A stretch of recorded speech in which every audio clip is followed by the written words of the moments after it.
नमस्कार। ईरान और अमेरिका का युद्ध यानी कि दुनिया तीसरा विश्व युद्ध झेल रही है और अमेरिका लगातार ईरान को दबा रहा है, दबाने की कोशिश कर रहा है, लेकिन फिर भी अमेरिका आ रहा है। आज 39वें दिन अमेरिकी राष्ट्रपति डोनाल्ड ट्रंप ने ईरान को बहुत बड़ी धमकी दी कि एक रात में ईरान को ख़त्म कर दिया जाएगा। तो किस तरह से प्लानिंग और क्या धमकी है वो पूरा वीडियो में सुन पाएंगे कि डोनाल्ड ट्रंप ने क्या धमकी दी। आज एक सभ्यता की मौत होगी और 47 साल पुराने राज का अंत। ट्रंप की ईरान को बड़ी चेतावनी दी है। 7 अप्रैल 2026 तारीख है और अमेरिकी राष्ट्रपति डोनाल्ड ट्रंप ने ईरान को सीधे चेतावनी देते हुए कहा, मंगलवार रात एक पूरी सभ्यता की मौत होने वाली है, यानी कि बुधवार ईरान नहीं देख पाएगा। क्या ये बात सही है? क्या ये हवाई है जितनी हवाई? क्योंकि ट्रंप हर बार अपने बयान बदलता रहता है, जैसे चोर सिपाही बदलते हैं या चोरी करने वाला बार बार झूठ बोलता है चोरी छिपाने के लिए। ट्रंप ने ईरान को समझौता करने के लिए मंगलवार को वाशिंगटन समय के अनुसार रात 8 बजे तक का समय दिया और ईरान की ओर से अभी तक किसी समझौते को लेकर सहमति नहीं बनी। साथ ही ट्रंप ने ताज़ा बयान पर ईरान की ओर से किसी तरह की प्रतिक्रिया नहीं आई है। हालांकि ईरान के Islamic revolutionary guard core IRGC ने ताज़ा बयान जारी कर कहा है कि उसने अभी तक संयम दिखाया है। अमेरिकी राष्ट्रपति के बयान पर तुर्की में ईरान के राजदूत ने एक्स पर एक पोस्ट किया और ईरानी राजदूत ने लिखा है कि सिकंदर ने इसे जला दिया, मंगोलों ने इसे तबाह कर दिया और इतिहास ने इसे परखा और ईरान अभी भी यहाँ है। एक साइकोपैथ की धमकियाँ उसे ख़त्म नहीं कर सकती जिसे समय नहीं ख़त्म कर सका। दूसरी तरफ ईरान खुद कह रहा है कि मेरे को ख़त्म करने वाला खुद ख़त्म हो जाएगा। आप ही चाहते हैं हम ये स्टोरी जो बता रहे हैं इसमें कुछ गलत शब्द भी हो सकते हैं, लेकिन गलत शब्द हम इस भाषा का प्रयोग किसी के लिए भी नहीं करते। एक न्यूज़ के रूप में, एक समाचार के रूप में सिर्फ आपको बता रहे हैं। ट्रंप ने ट्रूथ सोशल पर लिखा है कि अमेरिकी राष्ट्रपति ने अपने ट्रूथ सोशल पर पोस्ट करते हुए मंगलवार रात ईरानी सभ्यता को ख़त्म करने की बात कही है। ट्रंप ने लिखा, एक पूरी सभ्यता की आज रात मौत हो जाएगी और फिर कभी वापस नहीं आएगी। मैं ऐसा नहीं चाहता, लेकिन शायद ऐसा हो सकता है। हालांकि अब जब पूरी तरह से संपूर्ण शासन परिवर्तन हो चुका है, जहां अलग अलग समझदार और कम कट्टर सोच वाले लोग आगे आए, शायद कुछ क्रांतिकारी रूप से अच्छा हो सकता है, कौन जानता है। हमें आज रात पता चल जाएगा। ये दुनिया के लंबे और जटिल इतिहास के सबसे अहम पलों में से एक है। 47 साल की जबरन वसूली, भ्रष्टाचार और मौत का दौर आखिरकार ख़त्म होगा और ईश्वर ईरान के महान लोगों की रक्षा करें। अमेरिका के उपराष्ट्रपति JD वैंस ने कहा है कि अब गेंद ईरान के पाले में है।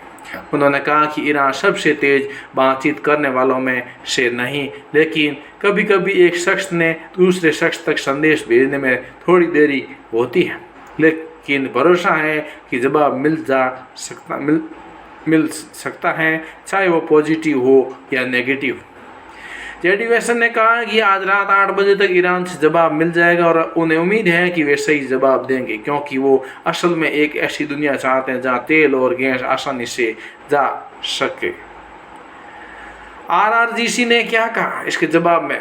ईरान की ओर से सीधे ट्रंप के बयान पर कोई जवाब नहीं आया, लेकिन IRGC ने एक नए बयान में कहा कि उसने अभी तक काफ़ी संयम दिखाया है और अमेरिका और उसके क्षेत्रीय सहयोगियों के खिलाफ जवाबी कार्रवाई में लक्ष्यों का चयन सावधानी से किया है।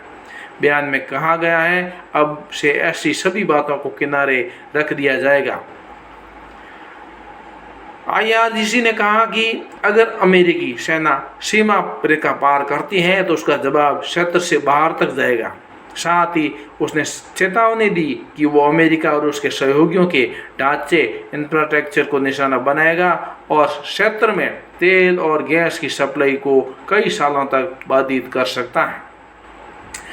ट्रंप ने सोमवार को कहा था कि अमेरिकी राष्ट्रपति डोनाल्ड ट्रंप ने सोमवार को एक प्रेस कॉन्फ्रेंस में ईरान को धमकी देते हुए कहा था कि ईरान को एक ही रात में खत्म किया जा सकता है।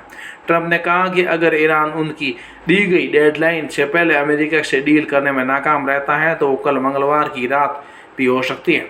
ट्रंप की डील के मुताबिक ईरान को हॉर्मुज स्ट्रेट खोलना होगा, जहां से दुनिया भर की तेल सप्लाई का 20% हिस्सा ट्रांसपोर्ट होता है। ट्रंप को दी गई डेडलाइन मंगलवार को वाशिंगटन डीसी समय अनुसार रात 8 बजे यानी भारतीय समय अनुसार बुधवार सुबह 5:30 बजे खत्म हो रही है। अमेरिकी joint chief of chairman general Dan Caine और रक्षा मंत्री पैट हेगसेथ भी ट्रंप के साथ इस प्रेस कॉन्फ्रेंस में मौजूद रहे। पिछले सप्ताह ही अमेरिकी सुरक्षा बलों ने दक्षिणी ईरान में मार गिराए गए एक F-15 लड़ाकू विमान के 2 क्रू सदस्यों को सफलतापूर्वक रेस्क्यू किया गया था और अमेरिका इस युद्ध में अपने जो रेस्क्यू किए हुए जो सैनिक थे उनको पूरी ताकत के साथ में उनको बचा पाया और अपने सेना में ला पाया। लेकिन फिर भी अमेरिका इस युद्ध को आज 39 दिन हो गए लेकिन नहीं जीत सका। क्या परमाणु हमला हो सकता है? क्या कुछ और हो सकता है? कौन बता सकता है? क्या हवाई बातें हैं कि ट्रंप जितनी बार धमकी देता है वो खुद ही वो ऐसे ये धमकियां हैं, क्योंकि कई बार वो बयान बदलता है और कई सरे होती है। लेकिन ये निर्णय तो समय आने पर मालूम पड़ेगा कि कौन क्या करता है। लेकिन इतना तो पक्का है कि अमेरिका आखिर हार करके परमाणु बम भी डालता है ना तो उसकी हार मानी जाएगी, क्योंकि वो एक ईरानी सभ्यता को ख़त्म करने की बात करता है। ईरान बहुत काफ़ी बड़ा देश है और वहाँ पर 1,40,00,000 लोग रहते हैं और दूर दूर रेगिस्तान एरिया वगैरह, तो एक क्षेत्र में वहाँ परमाणु डाल सकता है लेकिन पूरी सभ्यता ख़त्म करना मुश्किल है। लेकिन हम नहीं चाहते कि ऐसा कुछ हो। शायद ईरान और अमेरिका समझौता कर लें, विश्व में शांति हो, क्योंकि कितनी सारी तकलीफें पूरी दुनिया को इस युद्ध के कारण में झेलनी पड़ रही है और ये युद्ध जल्दी से जल्दी ख़त्म हो जाए। जो भी है छोटा मोटा हाथ जोड़ करके बैठ जाए और विश्व में शांति हो, यही हम प्रार्थना करते हैं। लेकिन मानने वाले के लिए एक को तो झुकना ही पड़ता है और झुकने को न ट्रंप तैयार हैं न ईरान के शासक। वीडियो को लाइक कीजिए, चैनल पर नए सब्सक्राइब कीजिए, वीडियो को शेयर कीजिए। जय हिंद।